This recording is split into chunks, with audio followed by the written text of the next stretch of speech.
Good evening class 10 ছাত্র।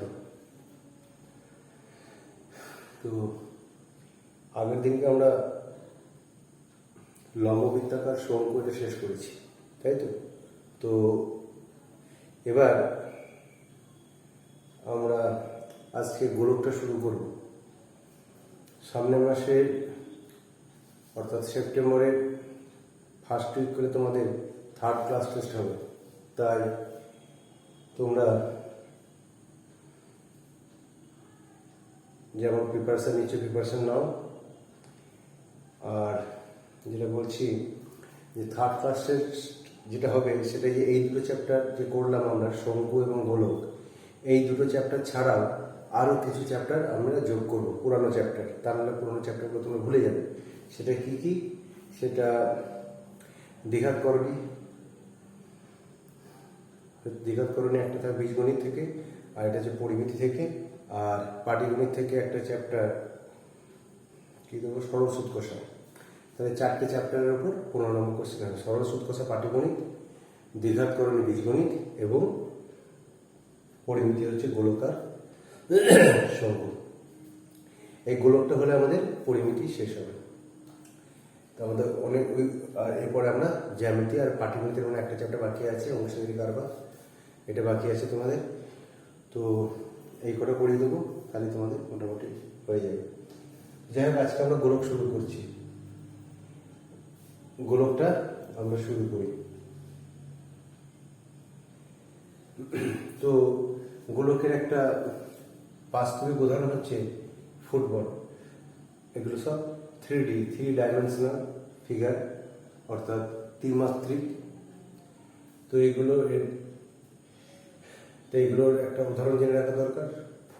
Football বা লোহার যে বলগুলো আমরা স্পোর্টসে দেখেছি সেইগুলো, মার্বেল, এইগুলো সব হচ্ছে গোলকের উদাহরণ। এই গোলকটা হচ্ছে একতল বিশিষ্ট একটি ঘনবস্তু।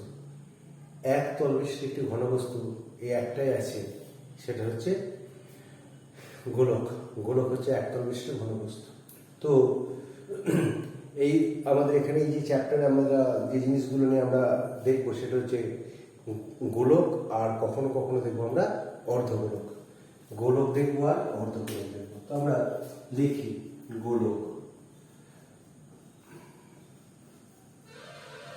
গোলক, আর হচ্ছে অর্ধগোলক।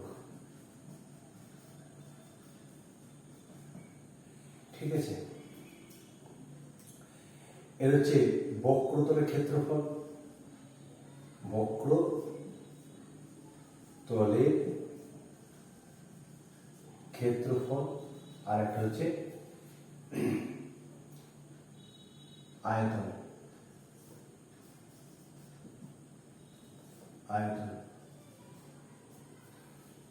ঠিক আছে? তো গোলকের সম্পূর্ণ গোলকের বক্রতলের ক্ষেত্রফল হচ্ছে 4πr², আর অর্ধগোলক হলে হবে 2πr²।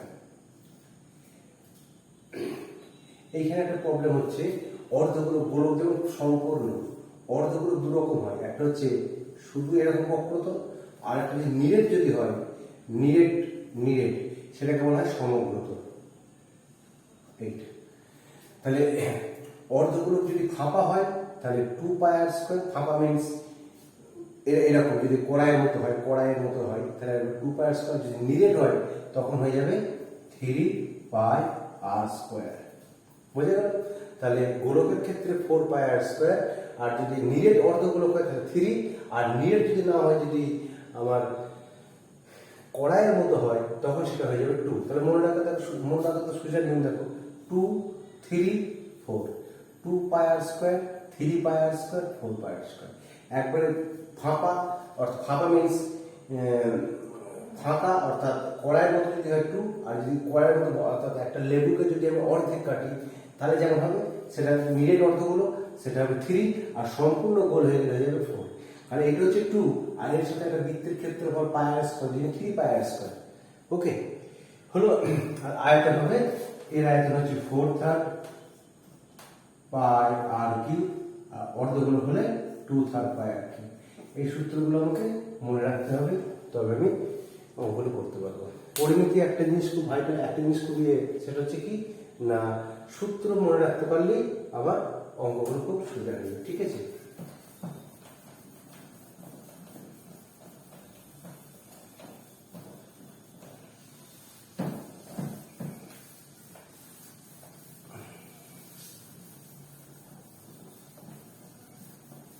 ঠিক আছে। তাহলে আমরা কিছু অঙ্ক করাবো। আমি যেগুলো মোটামুটি ইম্পর্টেন্ট আমি সেই অঙ্কগুলো করি, বাকি অঙ্কগুলো তোমরা নিজেরা করবে, যদি কোনো আটকায় তখন আমাকে বলবে। ঠিক আছে, তাহলে আমি আচ্ছা তোমরা এই অঙ্কটা প্রয়োগের অঙ্কটা দাগ দিলাম, প্রয়োগ 9, 10, 9, 10 আর 12। এই প্রয়োগের এই কটা অঙ্ক করবে, প্রয়োগে এই কটা অঙ্ক করবে 9, 10 আর 12। এর করা আছে দেখবে, যদি না বুঝতে পারো তখন বলবে। আমি বসে দেখি অঙ্কগুলো করে। ঠিক আছে, আজকে প্রচন্ড গরম বাবা, সাউন্ডের জন্য আমি ফ্যানটা চালাতে পারছি না। তো যাই হোক, আমি অঙ্কগুলো করা একটু একটু করে। একটা নিরেট সিসার গোলকে ব্যাসের দৈর্ঘ্য 14 সেমি। কয় অঙ্কটা করেছি না, এটা হচ্ছে তোমার 8-এরটা, 8-এর অঙ্কটা করেছি। একটি নিরেট সিসার গোলকের ব্যাসের দৈর্ঘ্য 7 সেমি। ব্যাস দেওয়া থাকলে আমাকে সবসময় কি বার করতে হবে, ব্যাসার্ধ। কারণ ব্যাস দিয়ে তো অঙ্ক করি না, ব্যাসার্ধ দিয়ে করি অঙ্ক। ব্যাসার্ধ সমান 14/2 semi is equal two 7 semi. ঠিক আছে, তো এই গোলকটিকে গলিয়ে 3.5 সেমি দৈর্ঘ্যে ব্যাসার্ধে, এটা তাহলে বড় গোলক। এটা কি গোলক? বড় গোলকের ব্যাসার্ধ, বড় গোলকের ব্যাসার্ধ। আর তাহলে ঘটনাটা কি ঘটছে না, এরকম একটা বড় গোলক আছে, সেই গোলকটাকে গলিয়ে আমরা কি করছে, একাধিক ছোট ছোট গোলক তৈরি করছি।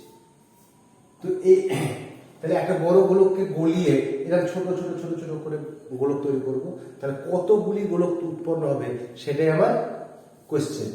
তাহলে আমি উৎপন্ন গোলকের ব্যাসার্ধ কত? উৎপন্ন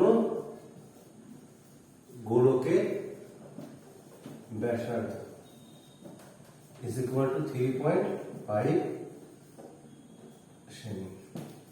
ঠিক আছে, তাহলে কটা গোলক তৈরি হবে সেটা আমি জানি না, তাহলে আমি ধরে নিচ্ছি টি গোলক তৈরি হবে। মনে করি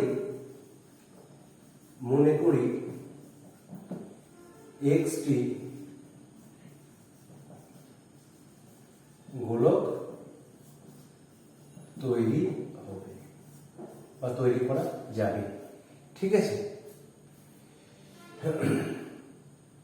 তাহলে আমরা কি বলতে পারি? আমরা এখানে বলতে পারি যে যতগুলো গোলক তৈরি হয়েছে তার সম্মিলিত আয়তন, আর এই যে গোলকটা থেকে তৈরি করছে তার আয়তন, এর আয়তন ইজ ইকুয়াল টু এই সবারের আয়তন, এই সবারের আয়তন এর আয়তনের সমান হবে, কারণ এইটা থেকেই তো এইগুলো তৈরি। তাহলে আমি বলতে পারি, কি বলতে পারি, যে টি প্রশ্নানুসারে আমরা কি বলতে পারি,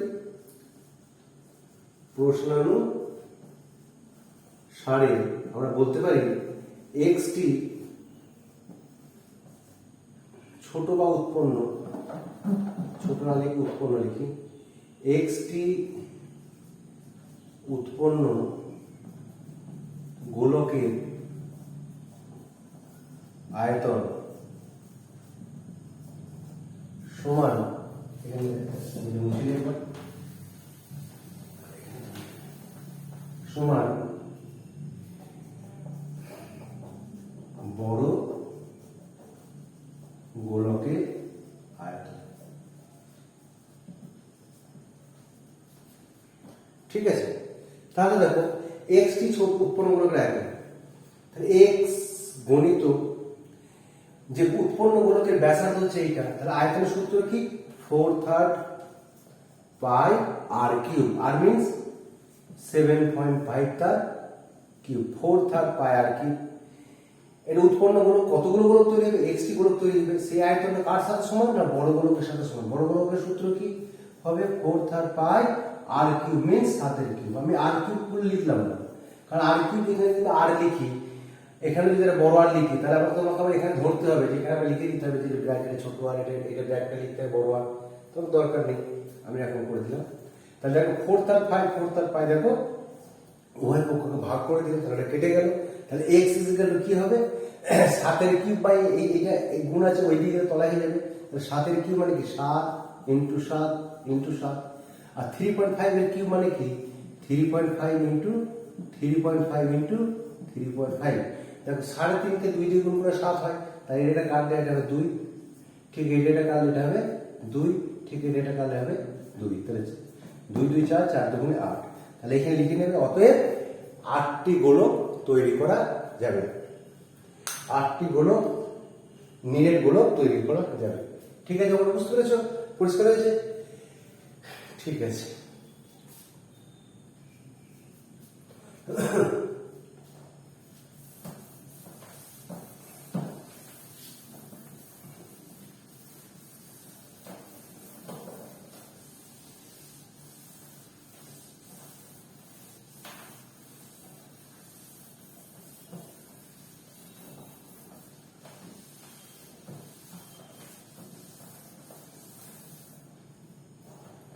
ঠিক আছে, এবার 9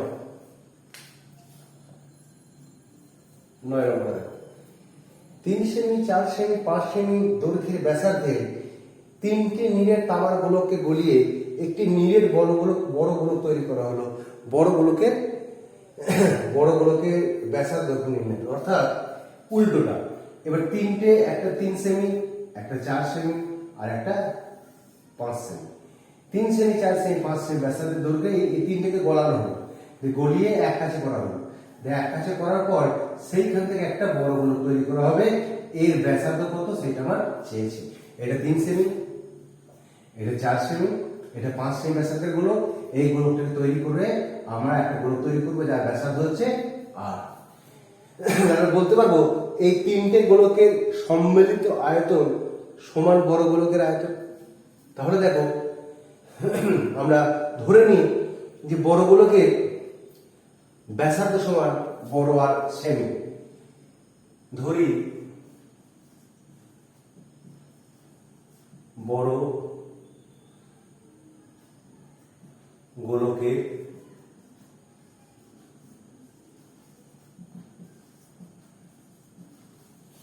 ব্যাসার্ধ সমান বড় আর সেমি হয়েছে। তাহলে প্রশ্নানুসারে কি বলতে পারি আমরা? প্রশ্নানুসারে কি বলতে পারি যে বড় গোলকের আয়তন বড় গোলকের আয়তন সমান তিনটি ছোট গোলকের আয়তন। তিনটি ছোট গোলকের আয়তনে সমষ্টি। তিনটে ছোট গোলকের আয়তন যোগ করলে বড় গোলকের আয়তনের সমান হবে। তাহলে আমরা বা বলতে পারি বড় গোলকের আয়তন সূত্র হচ্ছে 4/3 পাই বড় আর কিউব, যদি ব্যাসার্ধটাকে বড় আর ধরেছি। ছোট গোলকের আয়তন তাহলে কি হবে? প্রথমটা হচ্ছে 4/3 পাই 3 এর কিউব, প্রথমটা 3 আছে, প্লাস 4/3 পাই 4 এর কিউব প্লাস 4/3 পাই 5 এর কিউব হলো।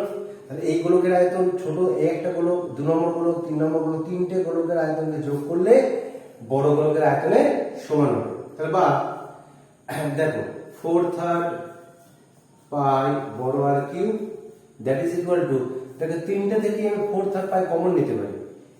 4/3 পাই যদি কমন নিই তাহলে হবে 3 এর কিউব মানে কত হবে 27, 4 এর কিউব মানে 64, 5 এর কিউব 125। ক্লিয়ার? এবার দেখো উভয় পক্ষ থেকে 4/5 ভাগ করে দিলাম উভয় পক্ষকে, ঠিক আছে। তাহলে কি হবে এটা আমাদের r কিউব ইকুয়াল, এটা যোগ করলে কত হবে 216। তাহলে বা উভয় পক্ষকে ঘনমূল করে পাই, তাহলে r সমান হবে 6। তাহলে যে নতুন গোলকটা উৎপন্ন হলো তার ব্যাসার্ধ হচ্ছে 6। ক্লিয়ার?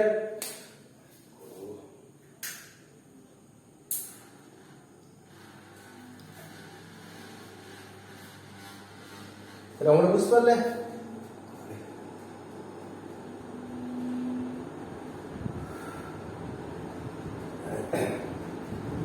ঠিক আছে। এবার নেক্সট একটা করি, 9 হলো, এটা গেল 9। এবার আমরা করবো 10 এর মতো, ঠিক আছে।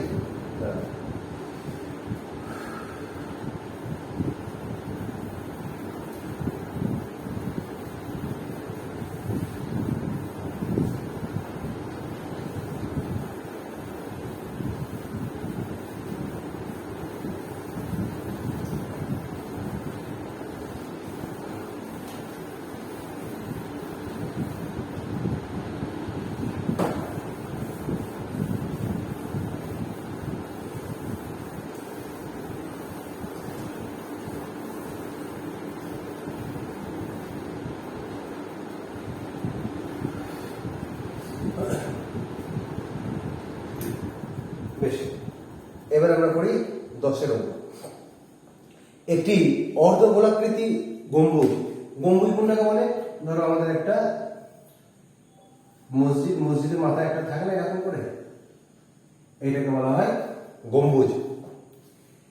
এই অর্ধগোলাকৃতি গম্বুজের ব্যাসের দৈর্ঘ্য হচ্ছে 42 ডেসিমিটার। তাহলে ব্যাসার্ধ করে নিই 10 এর।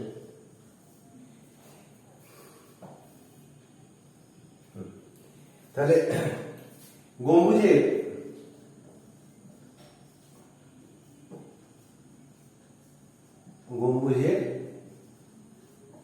ব্যাসার্ধ ইজ ইকুয়াল টু 42/2 21 সেমি, ঠিক আছে। এবার এটাকে আমি 21 ডেসিমিটার লিখে দিলাম, 42 ডেসিমিটার, 21 ডেসিমিটার। আচ্ছা, 21 ডেসিমিটারটাকে আমি যদি মিটারে করি তাহলে 2.1 মিটার। স্যার আপনি এখানে মিটারে করলেন কারণ ঠিক তার পরের লাইনে দেখো এই গম্বুজটাকে রং করবে, এই গম্বুজটাকে এমনি রং করবে। তাহলে রং করতে গেলে খরচা বলছে প্রতি বর্গমিটারে 35 টাকা। খরচের হিসাবটা হচ্ছে বর্গমিটারে। তাহলে খরচের হিসাবটা যেহেতু বর্গমিটারে করেছে সেহেতু আমি ডেসিমিটারটাকে মিটারে করলাম। ক্লিয়ার? তাহলে এই যে রং করবে, রং করা মানে কি? কোনো জিনিস রং করা মানে তার বাইরে যে আকারটা আছে তার উপরে একটা প্রলেপ দেওয়া, অর্থাৎ সেটাকে বলা হয় ক্ষেত্রফল, বক্রতলের ক্ষেত্রফল। তাহলে এখানে দেখো এইখানে কিন্তু রং করা যাবে না। তাহলে এটা হচ্ছে ঠিক কড়াইয়ের উল্টো পিঠের মতো হচ্ছে না, এটা কড়াই তার উল্টো পিঠের মতো হচ্ছে। তাহলে যেহেতু এটা কড়াই তার উল্টো পিঠের মতো হচ্ছে, তাহলে আমরা বলতে পারি এটা এর ক্ষেত্রফলের সূত্র হচ্ছে, এর বক্রতলের ক্ষেত্রফলের সূত্র হচ্ছে 2πr²। বুঝে গেল? 3 হবে না কারণ যদি রং করা যাচ্ছে না। তাহলে গম্বুজের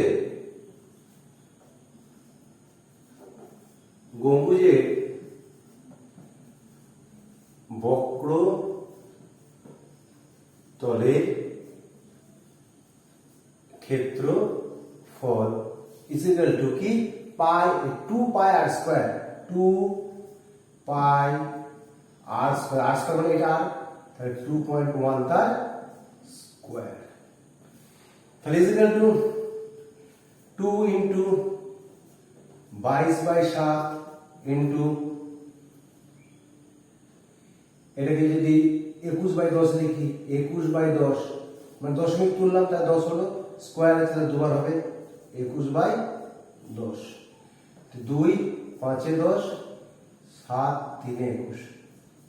আমি কিন্তু আর গুণ করব না, 11 আর এটা হচ্ছে 5। তাহলে কি আছে 11 ইনটু 3 ইনটু 21/5 ইনটু 5, এত কি ক্ষেত্রফল, তার বর্গ মিটার। এগুলো তুমি লিখতে পারো, বর্গ মিটার নিশ্চয়ই লিখবে। এগুলো তুমি লিখবে বর্গমিটার। ঠিক আছে, এবার এই এতটা জায়গাটাকে কি করতে হবে আমাকে, এই জায়গাটাকে আমাকে রং করতে হবে। তাহলে 1 বর্গ মিটারে যদি খরচা 35 টাকা হয়, তাহলে এত বর্গ মিটারে খরচা কত হবে? ঠিক আছে, তাহলে দেখো অতএব গম্বুজ রং করতে খরচ,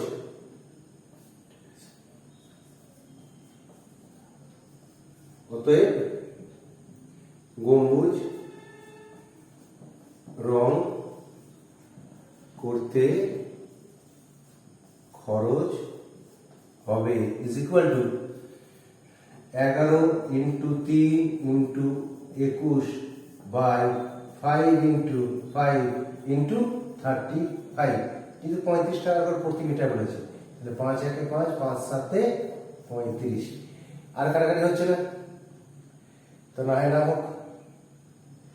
এবার আমি এটা গুণ করে দেবো। এবার দেখো 21 21 7 3 21 21 21 441, তাহলে এখানে গুণ করো 441 কে কত দিয়ে গুণ, 11 দিয়ে, 11 দিয়ে, তাহলে 1 4 আর 1 5 4 আর 4 8 4 আর 1 4, এইটা। ঠিক আছে, এইটা হলো। একে এবার 5 দিয়ে ভাগ, 5 দিয়ে ভাগ, 5 9 45, 3 35, 5 7 35, 1 0.2, তাহলে 970 পয়েন্ট বা 970 টাকা 20 পয়সা বা 970.20 টাকা। ঠিক আছে,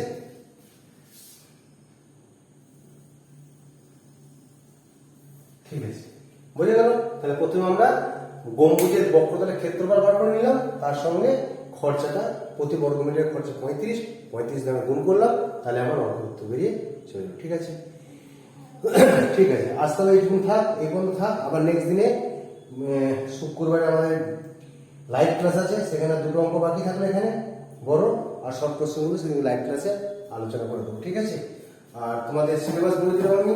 সিলেবাসটা কি না, পরিমিতি হচ্ছে গোলকার শঙ্কু। ঠিক আছে, পরিমিতির হচ্ছে গোলকার শঙ্কু, আর বীজগণিতের হচ্ছে দ্বিঘাত সমীকরণ, আর পাটিগণিতের হচ্ছে সরল সূক্ষ্মসার। এই 4টে চ্যাপ্টার, 4 রকমের 4টে চ্যাপ্টার থেকে হলো।